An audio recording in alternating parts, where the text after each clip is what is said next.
Welcome to my another new video. आज चाहिँ म गुरुबेको सब्जी बनाउँदै छु। गुरुबेलाई चाहिँ स्नेक लिली पनि भन्छ। यसलाई चाहिँ यसरी सानो सानो टुक्रा गरेर केलाउनु पर्छ। गुरुबेमा चाहिँ छोरीले तास्नु हुँदैन किनभने कोकाउँछ। त्यही भएर चाहिँ म हातले नै चिर्दैछु यसलाई।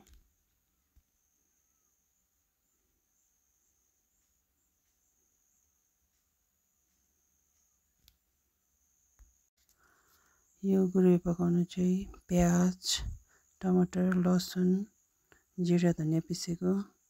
यसमा म सुक्खा खोर्सानी पनि लगाउँदैछु। हामीलाई चाहिँ अलिक पिरो मनपर्छ त्यही भएर मैले खोर्सानी लगाउँदैछु, सुक्खा खोर्सानी। यो गुरुबे पकाउनु सजिलो छ। फर्स्टमा तेल लायो, प्याज लायो, एकछिन भुट्यो।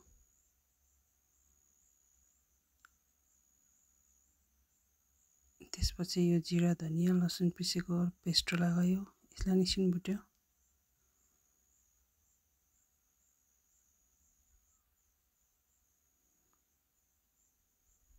त्यसपछि गुरुबे लगाएर हल्दी लगाएर नुन लगायो टेस्ट अनुसार। त्यहाँदेखि एकछिन चलायो मजाले। तिखा लगाएर अलिकति कलरको लागि। त्यसपछि टमाटर लगाउँदैछु। यसलाई चाहिँ मजाले कभर गरेर 10 मिनेट जस्तो पकाउनुपर्छ। तपाईर यसलाई चाहिँ लो फ्लेममा मजाले पकाउनुपर्छ। 10 मिनेट जस्तो पकाउनुपर्छ। 10 मिनेटपछि यो हाम्रो गुरुबे खानको लागि रेडी भइसकेको छ।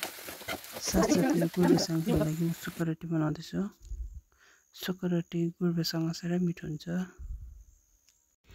तपाईहरु पनि घरमा ट्राई गर्नुहोस् होला।